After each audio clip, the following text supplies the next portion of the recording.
السلام علیکم۔ پارے 3 کا رکوع 5، سورۃ البقرہ کا رکوع نمبر 37، آیات 267 سے 273 تک۔ ان آیات میں انفاق فی سبیل اللہ کے آداب و شرائط بیان کیے گئے ہیں کہ آپ کو کیا کرنا چاہیے اور کیا نہیں کرنا چاہیے۔ اللہ کی رضا کے لیے اللہ کے راستے میں اللہ کے دیے ہوئے مال میں سے خرچ کریں، اور اس کا مقصد یہ ہو کہ آپ کی اپنی سیلف گرومنگ اور امپروومنٹ ہوگی، آپ کی اپنی گروتھ ہوگی۔ آپ کسی کے سر پر احسان جتانے کے لیے خرچ نہیں کر رہے، اور جب آپ احسان جتا کر اپنا مال خرچ کرنے کے بعد کسی کے سر پر احسان رکھیں یا اس کو تکلیف پہنچائیں تو آپ کے مال کا ثواب باطل ہو جاتا ہے۔ دکھاوے کے لیے اللہ کے راستے میں خرچ نہیں کرنا۔ پاکیزہ کمائی سے عمدہ مال اللہ کے راستے میں خرچ کرنے کی ترغیب ہے، جبکہ ردی، ناکارہ اور حرام مال یا حرام کمائی یہ ریجیکٹ ہو جاتی ہے۔ اللہ کے راستے میں خرچ کرتے وقت شیطان کی بات نہیں ماننی چاہیے، جو آپ کو فقر و فاقہ اور کنجوسی کی ترغیب دلاتا ہے۔ چھوٹا بڑا ہر خرچ اللہ کے لیے کریں، آپ کی نیت کا خلوص اس میں بہت اہم ہے۔ کوئی بھی نظر مانے تو اللہ کے لیے مانے۔ ظاہر اور پوشیدہ خرچ کریں، غیر مسلموں پر بھی خرچ کرنے کی آپ کو اجازت دی گئی ہے، لیکن وہ نفلی صدقات ہوں گے، صدقات واجبہ نہیں ہوں گے۔ سفید پوشوں پر جو کہ سوال سے بچتے ہیں اور لوگوں سے لپٹ لپٹ کر سوال نہیں کرتے، ان پر بھی خرچ کرنے کی ترغیب دی گئی ہے۔ فقیروں پر جو کہ لوگوں سے سوال کرتے ہیں، ان پر بھی خرچ کرنا ہے، ان پر بھی خرچ کرنا ہے جو کہ سوال سے بچتے ہیں، اور رات اور دن ہر وقت میں اللہ کے راستے میں اپنے مال کو خرچ کرنا ہے۔ تو اس سے یہ سمجھ میں آئی کہ اللہ تعالیٰ ہمیں یہ چاہتا ہے کہ ہم مال کی محبت سے بڑھ کر انسانوں کی محبت کے لیے کوشش کریں، کیونکہ سیلف لیسنس ایک بہت ہی عمدہ اخلاقی صفت ہے۔ اعوذ باللہ من الشیطان الرجیم، بسم اللہ الرحمن الرحیم۔ یا ایہا الذین آمنوا انفقوا من طیبات ما کسبتم ومما اخرجنا لکم من الارض ولا تیمموا الخبیث منه تنفقون ولستم بآخذیہ والا ان تغمضوا فیہ واعلموا ان اللہ غنی حمید۔ الشیطان یعدکم الفقر ویأمرکم بالفحشاء واللہ یعدکم مغفرة منہ وفضلا واللہ واسع علیم۔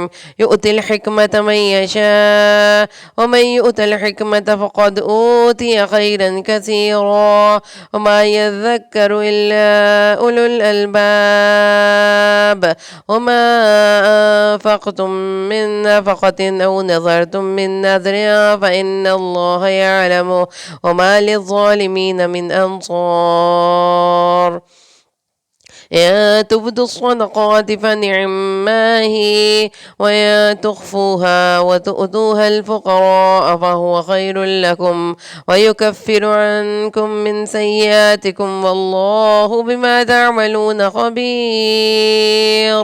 ليس عليك هداهم ولكن الله يهدي من يشاء وما تنفقوا من خير فلأنفسكم وما تنفقون إلا ابتغاء وجه الله وما تنفقوا من خير يوفى إليكم وأنتم لا تظلمون۔ للفقراء الذين أحصروا في سبيل الله لا يستطيعون ضربا في الأرض يحسبهم الجاهل أغنياء من التعفف تعرفهم بسيماهم لا يسألون الناس إلحافا وما تنفقوا من خير فإن الله به عليم۔ ہم آیت نمبر 267 سے پڑھنا شروع کریں گے۔ آئیے ہم اس کا سبق کو پڑھتے ہیں۔ اعوذ باللہ من الشیطان الرجیم، بسم اللہ الرحمن الرحیم۔ اے وہ لوگو جو ایمان لائے ہو، انفقوا من طیبات، اپنی پاکیزہ چیزوں میں سے خرچ کرو، ما کسبتم جو تم نے کمائی کی، ومما اخرجنا لکم من الارض اور جو ہم نے تمہیں زمین سے نکال کر دیا۔ کیا مطلب ہے اس کا؟ اس کا مطلب یہ ہے کہ اللہ تعالیٰ کے لیے اپنی پاک اور نیک اور حلال کمائی میں سے خرچ کرنا ہے، اس کی 2 امپلیمنٹیشنز نکلتی ہیں۔ نمبر 1 تو یہ ہے کہ اللہ تعالیٰ کے راستے میں جب آپ نے خرچ کرنا ہے تو آپ کی کمائی بھی نیٹ اور کلین ہونی چاہیے، یعنی اس کا سورس آف انکم بھی صحیح ہونا چاہیے جو کہ اکارڈنگ ٹو شریعہ ہو، یعنی رشوت کے ذریعے، کسی انسان کو دھوکہ دے کر، یا سود کے ذریعے۔ اس قسم کی چیزیں اللہ کے راستے میں پسندیدہ نہیں ہیں۔ اور دوسری چیز یہ کہ وہ مال تجارت جو اللہ نے تمہیں دیا، مثلا سونا، چاندی، پھل، اناج وغیرہ، اس میں سے بہترین اور اچھی جو چیزیں عمدہ ہیں، جو آپ کو پسند ہیں، وہ اللہ کے راستے میں دیں۔ ردی چیزیں، بیکار چیزیں، فضول اور خراب چیزیں اللہ کے راستے میں نہیں دینی چاہیے۔ یاد رکھیں کہ اللہ خود بھی طیب ہے اور طیب ہی چیز کو پسند کرتا ہے۔ اب رسول پاک صلی اللہ علیہ وسلم، مسند احمد میں ہے، آپ صلی اللہ علیہ وسلم فرماتے ہیں، اللہ نے جس طرح تمہاری روزیاں تمہیں تقسیم کی ہیں، تمہارے اخلاق بھی تمہیں بانٹ دیے ہیں۔ دنیا تو اللہ اپنے دوستوں کو بھی دیتا ہے اور دشمنوں کو بھی، ہاں دین صرف دوستوں کو ہی عطا فرماتا ہے، اور جسے دین مل جائے وہ اللہ کا محبوب ہے۔ اور رسول صلی اللہ علیہ وسلم نے فرمایا، اللہ کی قسم جس کے ہاتھ میں میری جان ہے، کوئی بندہ مسلمان نہیں ہوتا جب تک اس کا دل، اس کی زبان مسلمان نہ ہو جائے، اور کوئی بندہ مومن نہیں ہوتا جب تک کہ اس کی تکلیف، اس کا پڑوسی اس کی تکلیف سے بے خوف نہ ہو جائے۔ لوگوں کے سوال پر آپ نے فرمایا، ایذا یعنی اس کا پڑوسی سے مراد دھوکہ بازی اور ظلم و ستم ہے۔ جو شخص حرام مال سے حرام مال حاصل کرے اس میں اللہ برکت نہیں دیتا، نہ اس کے صدقے کو قبول کرتا ہے، اور جو چھوڑ کر جاتا ہے وہ سب اس کے لیے آگ میں جانے کا سبب بنتا ہے۔ اللہ تعالیٰ برائی کو برائی سے نہیں مٹاتا بلکہ برائی کو اچھائی سے دور کرتا ہے۔ خباثت سے نہیں مٹتی۔ تو ایک تو یہاں پہ کیا پتہ چلا کہ ایک ردی چیزیں اللہ کے راستے میں نہیں دینی، دوسری حرام مال سے اللہ کے راستے میں چیز نہیں دینی، ٹھیک ہے۔ اب اس کا شان نزول بھی دیکھ لیجئے۔ برا بن عازب فرماتے ہیں کہ کھجوروں کے موسم میں انصار اپنی اپنی وسعت کے مطابق کھجوروں کے خوشے لا کر دوستوں کے درمیان ایک رسی کے ساتھ لٹکا دیتے، جسے کچھ لوگ اصحاب صفہ اور مسکین مہاجر بھوک کے وقت کھا لیتے۔ کسی نے جسے صدقے کی کم رغبت تھی، اس میں ردی کھجور کا ایک خوشہ لٹکا دیا، جس پر یہ آیت نازل ہوئی کہ اگر اللہ تعالیٰ فرماتے ہیں وَلَسْتُمْ بِآخِذِيهِ، اور تم اس کو خود ہرگز نہیں لینے والے، إِلَّا أَن تُغْمِزُوا فِيهِ، مگر یہ کہ تم اس میں آنکھیں بند کر لو، چشم پوشی کر لو، یعنی ایسی چیزیں اگر تمہیں ہدیتاً دی جائیں تو تم ہرگز نہ لو، شرم و لحاظ کرتے ہوئے، کسی کا لحاظ کرتے ہوئے اگر لے لو بد دلی سے تو یہ اور بات ہے۔ تو اس لیے رسول پاک صلی اللہ علیہ وآلہ وسلم نے فرمایا ہے کہ ان چیزوں کا صدقہ دینے سے منع فرمایا ہے۔ رسول صلی اللہ علیہ وآلہ وسلم نے فرمایا کہ بیکار چیز اللہ کے راستے میں صدقہ نہ کرو۔ جیسا کہ ایک حدیث میں آتا ہے کہ آپ کے سامنے گوہ کا گوشت لایا گیا تو آپ نے اس کو کھانے سے منع فرمایا۔ حضرت عائشہ نے فرمایا کسی مسکین کو دے دیں، آپ نے فرمایا جو تمہیں پسند نہیں اور جسے تم کھانا پسند نہیں کر رہی اسے کسی اور کو دو گی۔ تو اس کا مطلب پھر کیا ہوا کہ اپنی حلال کمائی میں سے اللہ کے راستے میں عمدہ اور اچھی چیزیں اللہ کے راستے میں صدقہ کرنی چاہیے۔ اللہ تعالیٰ کو اپنے محبوب مال میں سے اچھی چیز اللہ کے راستے میں صدقہ کریں۔ یہ بھی صدقے کا ایک اصول ہے، ایک اس کا ادب ہے، جیسا کہ قرآن پاک میں اللہ نے فرمایا لَن تَنَالُوا الْبِرَّ حَتَّى تُنْفِقُوا مِمَّا تُحِبُّونَ، تم ہرگز نیکی کے کمال کو نہیں پہنچ سکتے جب تک کہ اللہ کے راستے میں ان چیزوں کو خرچ نہ کرو جو تمہارے دل کو محبوب ہیں۔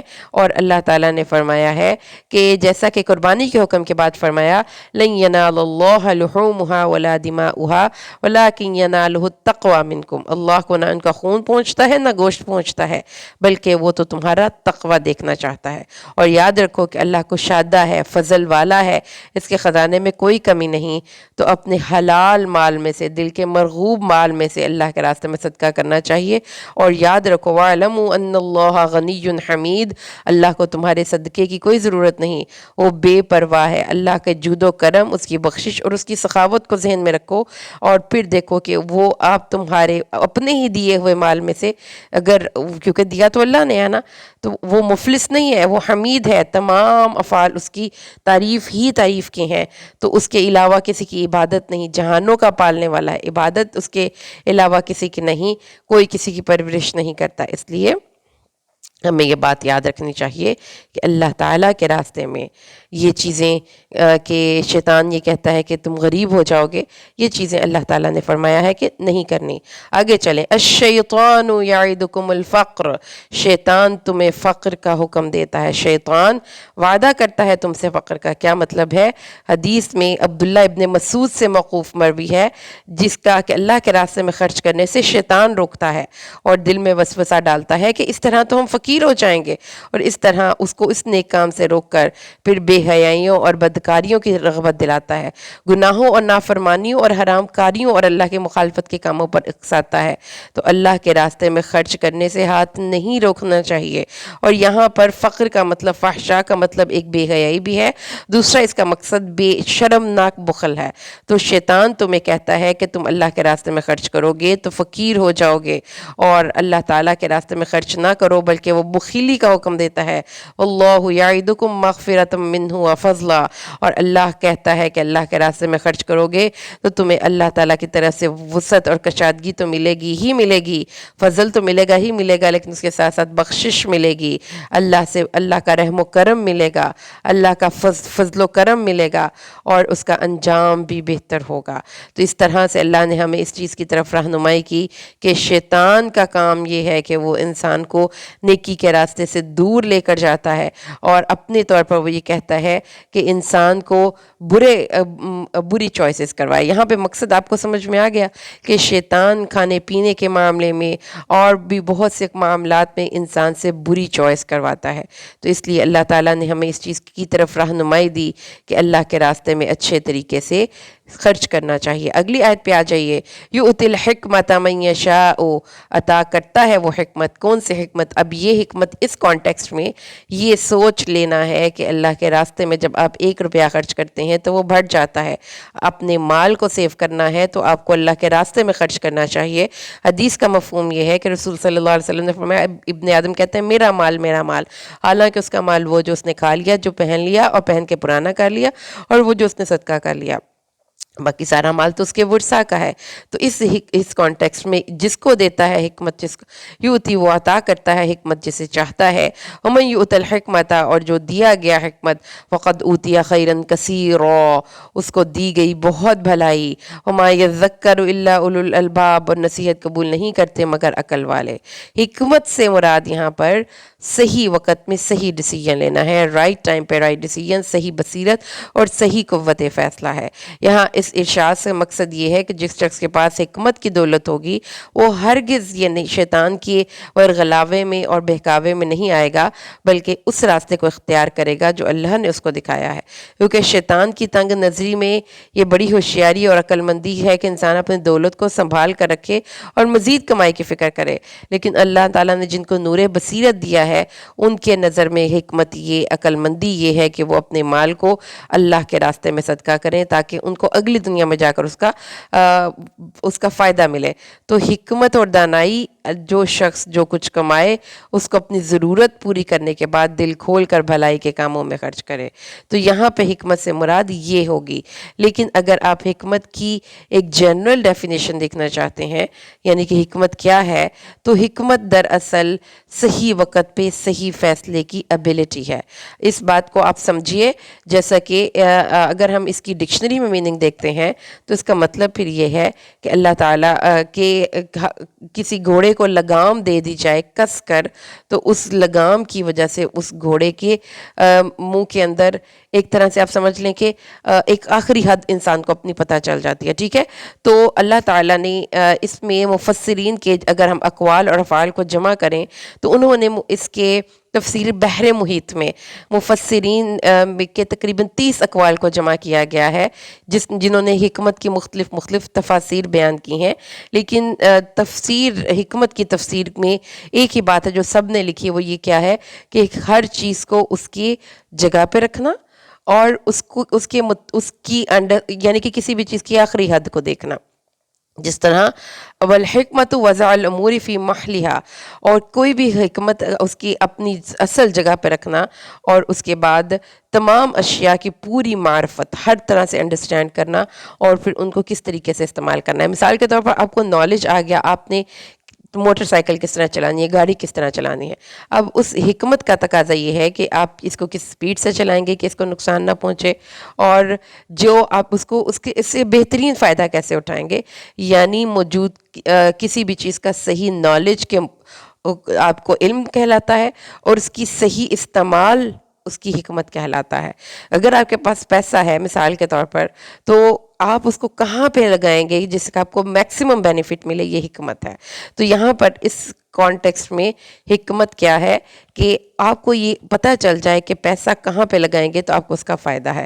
اس کے بعد اگلی آیت پہ چلے جائیں تو اللہ تعالیٰ نے فرمایا وما انفقتم وما انفقتم من نفقۃ، تم کچھ بھی خرچ کرو گے، کوئی خرچ کرنا، او نظرتم من نظرین، یا کوئی نظر مانو گے، فإن اللہ یعلم، اللہ اس کو جانتا ہے، وما للظالمین من انصار، اور مددگار نہیں ہے ظالموں کا کچھ بھی۔ تو اب یاد رکھیے کہ اس میں وما انفقتم من نفقۃ میں ہر قسم کے خرچ آ گئے، وہ خرچ جس میں ساری شرائط کی رعایت ہو، اور کس میں مثلا فی سبیل اللہ نہ ہو۔ اللہ تعالیٰ نے فرمایا کچھ بھی، وہ خرچ جس میں کہ اللہ کے راستے میں، اللہ تعالیٰ کے پسندیدہ راستے میں آپ خرچ کریں، اللہ کو وہ بھی پتہ ہے، اور وہ خرچ جس میں ریا کریں، احسان جتائیں، انسانوں کے لیے حرام راستوں پہ خرچ کریں، وہ سب اللہ کو پتہ ہے۔ اور نظر کے عموم میں بھی سب نظریں آ گئی، مثلا وہ نظر جس میں اللہ راضی ہوتا ہے، اور وہ نظر جس میں اللہ ناراض ہوتا ہے، اور اللہ تعالیٰ نے فرمایا کہ سب اللہ کو پتہ ہے، اللہ ان سب چیزوں کا علم رکھتا ہے، تو تمہاری نیت اور تمہارے عمل کے مطابق تمہیں جزا بھی مل جائے گی اور سزا بھی مل جائے گی۔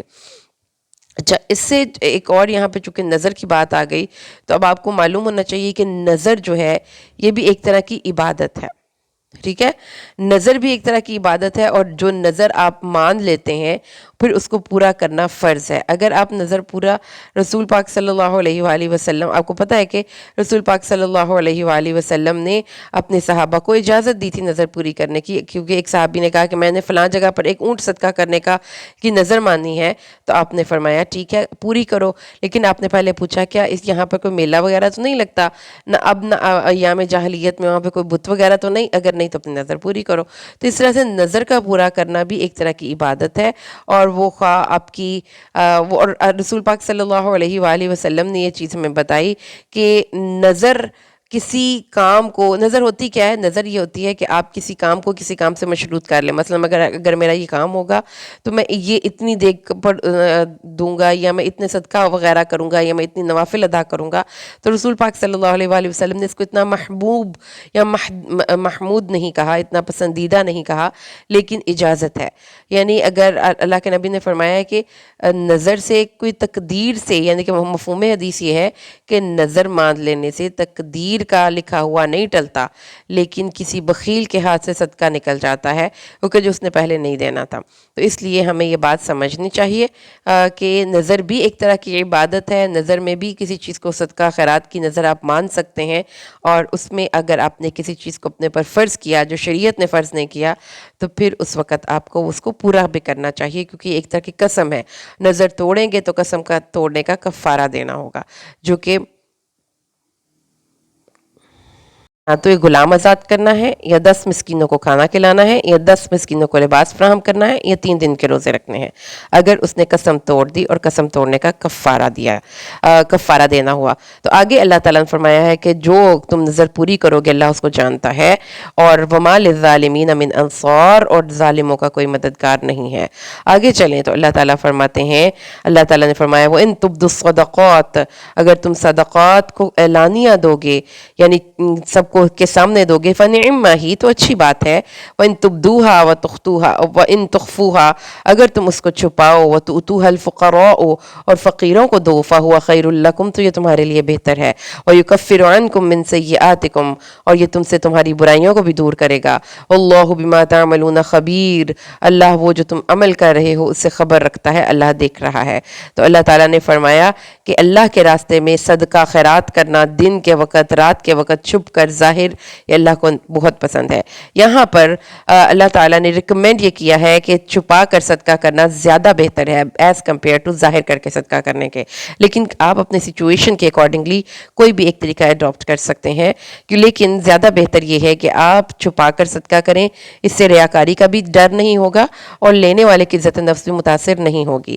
ہاں اگر ظاہر کرنے میں کوئی فائدہ ہو, کوئی دینی مصلحت ہو, مثلا اس سے اور بھی لوگ دیں گے, تو پھر اس کی اجازت ہے. حدیث میں آتا ہے صدقہ کا ظاہر کرنے والا مثل بلند آواز سے قرآن پڑھنے والے کے ہے, چھپا کر دینے والا آہستہ کی طرح ہے. پس اللہ تعالیٰ بخاری اور مسلم میں ابو ہریرہ کی روایت ہے, رسول صلی اللہ علیہ وسلم نے فرمایا 7 آدمی کو قیامت کے دن اللہ اپنے سائے میں جگہ دے گا جس دن اس کے سائے کے سوا اور کوئی سایہ نہ ہوگا.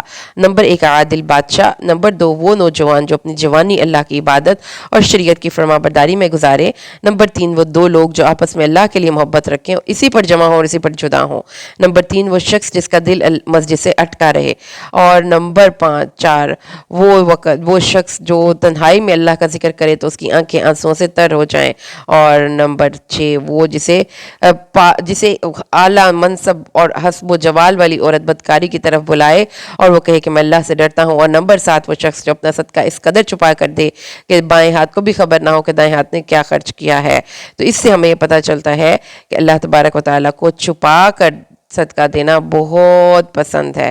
اور اللہ تعالیٰ کے نبی صلی اللہ علیہ وآلہ وسلم نے یہ چیز بھی ہمیں سمجھائی اور بتائی ہے کہ پوشیدہ صدقہ اللہ کے غضب کی آگ کو بجھاتا ہے. اللہ تعالیٰ کے نبی صلی اللہ علیہ وآلہ وسلم نے یہ چیز اپنے صحابہ کو بھی بتائی اور یہ بات ہمیں بھی عمل میں لانی چاہیے. اگلی آیت پہ آ جائیے. اللہ تعالیٰ فرماتے ہیں وَإِن لَيْسَ عَلَيْكَ هُدَاهُمْ, آپ کے ذمے ان کو ہدایت دینا نہیں ہے. وَلَكِنَّ اللَّهَ يَهْدِي مَن يَشَاءُ, اور اللہ جس کو چاہتا ہے ہدایت دیتا ہے. وَمَا تُنْفِقُوا مِنْ خَيْرٍ, اور جو بھی تم خرچ کرو گے بھلائی سے, فَلِأَنفُسِكُمْ, تو وہ اپنے ہی نفس کے لیے تم کرو گے. وَمَا تُنْفِقُونَ, اور نہیں تم خرچ کرتے, إِلَّا ابْتِغَاءَ وَجْهِ اللَّهِ, اپنے اللہ کے خوبصورت چہرے کے دیدار کے لیے. وَمَا تُنْفِقُوا مِنْ خَيْرٍ يُوَفَّى إِلَيْكُمْ, اور جو بھی تم خرچ کرو گے خیر سے وہ تمہیں واپس لوٹا دیا جائے گا. وَأَنْتُمْ لَا تُظْلَمُونَ, اور تمہیں ظلم نہیں کیا جائے گا. یعنی اللہ تعالیٰ فرماتے ہیں کہ تمہارے ذمے انہیں ہدایت دینا نہیں. کس کی بات ہو رہی ہے؟ مشرک رشتہ داروں کو. کیونکہ مستحق حضرت عبداللہ ابن عباس فرماتے ہیں کہ مسلمان صحابہ اپنے مشرک رشتہ داروں کے ساتھ حسن سلوک کرنا ناپسند کرتے تھے. پھر جب یہ رسول صلی اللہ علیہ وسلم سے سوال ہوا تو یہ آیت اتری اور انہیں یہ رخصت دی گئی. فرماتے ہیں رسول صلی اللہ علیہ وسلم فرماتے تھے صدقہ یعنی کہ زکوٰۃ جو فرض ہے وہ صرف مسلمانوں کو دی جائے, اور اس کے علاوہ جو عام صدقات ہیں وہ ہر سائل کو دیے جا سکتے ہیں, وہ خواہ کسی بھی مذہب سے کیوں نہ ہو. حضرت اسماء جو تھیں, جیسے کہ آپ نے ان کے بارے میں بھی اسٹڈی کیا ہوا ہے, حضرت اسماء رضی اللہ تعالیٰ عنہ جو تھیں وہ اپنی ان کی والدہ اس وقت مومنہ نہیں تھیں, وہ مشرکہ تھیں. تو اللہ کے نبی نے کہا کہ تمہاری حسن سلوک کی مستحق تمہاری ماں ہے, اس لیے تم ان کو اپنا صدقہ دے سکتی ہو. تو ہر صدقہ جو آپ نے اللہ کی رضا کے حصول کے لیے دینا ہے, رضائے ربانی کے لیے دینا ہے, تو اس لیے لینے والا کوئی بھی ہو اور کیسے بھی عمل کرنے والا ہو تو آپ کو اس کا ثواب ملے گا, آپ کی نیک نیتی کا, اور آپ کے نیک نیتی سے دیے گئے صدقے کا اجر اللہ کے ذمہ ثابت ہو گیا. اب خواہ وہ کسی مال وہ کسی نیک کے ہاتھ لگے یا کسی بد کے, کسی مستحق کے یا غیر مستحق کے, آپ کو اپنی نیت کے مطابق اجر مل گیا. جیسا کہ بخاری اور مسلم کی ایک حدیث میں آتا ہے کہ ایک شخص نے ارادہ کیا کہ آج رات میں صدقہ دوں گا, لے کر نکلا اور چپکے سے ایک عورت کو دے کر آ گیا. صبح لوگوں میں باتیں ہوئی, پتہ چلا کہ آج کسی شخص نے کسی بدکار عورت کو خیرات دی ہے. اس نے سنا, پھر اس نے کہا, اس نے اپنے دل میں تھوڑا سا اداس ہوا, پھر اگلے دن اس نے پھر صدقہ کیا. اب وہ صدقہ لے کر گیا اور مٹھی میں رکھ کر کسی شخص کی آ گیا. صبح اٹھے تو پتہ چلا کہ آج کوئی مالدار کسی مالدار کے ہاتھ میں صدقہ دے کر چلا گیا, یعنی کہ ایک مالدار ہی کے شخص کے ہاتھ میں صدقہ دے کر چلا گیا. ان کو پھر دکھ ہوا. تیسری دفعہ اس نے ارادہ کیا آج پھر میں صدقہ کروں گا. تیسرے دن صدقہ ایک چور کے ہاتھ ہو گیا. تو اللہ تعالیٰ ان کو اس چیز کا دکھ ہوا, تو پھر اللہ تعالیٰ نے ان کو بتایا کہ زانیہ عورت کے مال پر, مالدار شخص کے مال پر اور چور کے مال پر بھی خواب میں فرشتے نے اس کو آ کر بتایا کہ تیرے تینوں صدقے قبول ہو گئے. شاید بدکار عورت مال پا کر اپنی بدکاری سے رک جائے, شاید مالدار کو عبرت حاصل ہو اور وہ بھی صدقہ دینا شروع کر دے, شاید چور مال پا کر چوری سے باز آ جائے. تو اس طرح سے اللہ تعالیٰ نے بتایا کہ جو بھی تم خرچ کرتے ہو اللہ کے خوبصورت چہرے کے دیدار کے لیے کرتے ہو, اور جو بھی خرچ کرو گے تمہیں پورا پورا دے دیا جائے گا اور تمہارے ثواب میں کوئی کمی نہیں ہوگی. اس سے اگلی آیت پہ آ جائیے. للفقراء الذین, ان فقیروں کے لیے وہ جو احصروا فی سبیل اللہ, اللہ کے راستے میں گھیر لیے گئے ہیں. یعنی کون؟ وہ فقیر جو اللہ کے راستے میں گھیر لیے گئے ہیں اور لا یستطیعون ضربا, وہ زمین میں چلنے پھرنے کی طاقت نہیں رکھتے. یحسبہم الجاہل, ان کو گمان کرتا ہے نواقف, اغنیاء, مالدار, من التعففی, سوال سے بچنے کی وجہ سے. اس کا مطلب پھر کیا ہوا کہ جو لوگ جن کا کوئی ذریعہ معاش نہیں اور وہ اتنے ان کو طاقت نہیں کہ وہ زمین میں چل پھر کر اپنی روزی حاصل کر سکیں, سفر کر سکیں, تو ان کے حال سے نواقف لوگ ان کے لباس اور ظاہری حال گفتگو سے ان کو مالدار سمجھتے ہیں, تو ان کو بھی صدقہ دینے کی اللہ تعالیٰ نے یہاں پہ ترغیب دلائی ہے. حدیث میں آتا ہے مسکین وہی نہیں جو در بدر جاتے ہیں اور کہیں سے ایک کھجوریں کہیں سے 2 کھجوریں مل جائیں, اور کہیں سے 1 وقت کا اور کہیں سے 2 وقت کا کھانا مل جائے, بلکہ وہ مسکین ہے جس کے پاس اتنا نہیں جس سے وہ بے پرواہ ہو جائے, اور اس سے اپنی حالت بھی ایسی نہیں بنائی ہوئی جس سے ہر شخص اس کی ضرورت کا احساس کرے اور کچھ احسان کرے, اور نہ وہ سوال کے عادی ہیں. تو جب تمہیں اس حال میں جان لے تو پھر ان پر بھی صدقہ کرنے کی اللہ تعالیٰ کے نبی صلی اللہ علیہ وآلہ وسلم نے ہمیں ترغیب دی ہے. رسول پاک صلی اللہ علیہ وآلہ وسلم نے اس آیت, اور قرآن پاک نے اس آیت کے ذریعے فرمایا کہ جو مسکین ہے نا, یہاں پہ مسکینوں کی آپ ڈیفینیشن کریں کہ مسکین 1 یا 2 کھجوریں لے کر یا 1 یا 2 لقمے لے کر جانے والے لوگ مسکین نہیں ہوتے. مسکین وہ ہوتے ہیں جو سوال سے بچیں اور خودداری کے ساتھ زندگی جئیں. ایسے لوگوں کو بھی آپ کو دینا چاہیے. رسول پاک صلی اللہ علیہ وآلہ وسلم نے فرمایا ہے کہ جو شخص سوال سے بچے گا اللہ اسے سوال سے بچا لے گا, جو شخص بے پرواہی برتے گا اللہ اسے فی واقعہ بے نیاز کر دے گا, اور جس شخص کے پاس 5 اوقیہ کے برابر مال ہو اور وہ سوال کرے پھر وہ تعفف ہے, یعنی لپٹ کر سوال کرنے والا ہے. ٹھیک ہے, تو اس سے آپ کو یہ معلوم ہونا چاہیے کہ دینے والے کو بھی احساس چاہیے, لیکن لینے والے کو بھی احساس چاہیے کہ بلا ضرورت وہ لوگوں سے لپٹ کر سوال نہ کرے. لیکن دینے والے خود جو سفید پوش لوگ ہیں جو کسی سے سوال نہیں کرتے, تعرفہم بسیماہم, آپ ان کو ان کے چہرے سے پہچان لیں گے.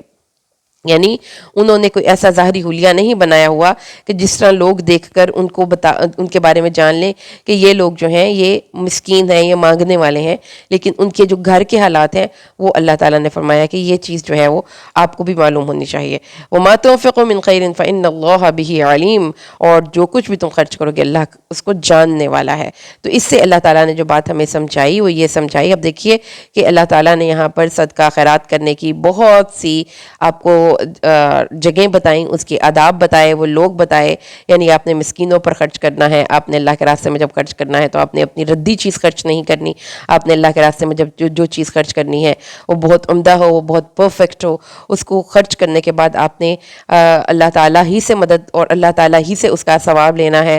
آپ نے جو بھی نظر ماننی ہے, کچھ بھی خرچ کرنا ہے, دن کے وقت خرچ کرنا ہے, رات کے وقت خرچ کرنا ہے, تو کوشش کریں کہ اس میں آپ چھپا کر خرچ کریں, زیادہ بہتر ہے. تو اس طریقے سے یہ آیت ہمارے یہاں پہ خرچ کے حوالے سے بہت ہی ایکسٹینسو ہم نے یہاں پہ اسٹڈی بھی کیا اور بہت ہی جامعہ ڈسکشن ہو چکی ہے. اللہ سے دعا کرتے ہیں کہ اللہ قرآن کو پڑھنا, عمل کرنا, اس کو اپنی زندگیوں میں امپلیمنٹ کرنا ہمارے لیے آسان کرے. آمین. بارک اللہ لی و لکم فی القرآن الحکیم ونفعنی و ایاکم بالآیات والذکر الحکیم. السلام علیکم ورحمۃ اللہ وبرکاتہ.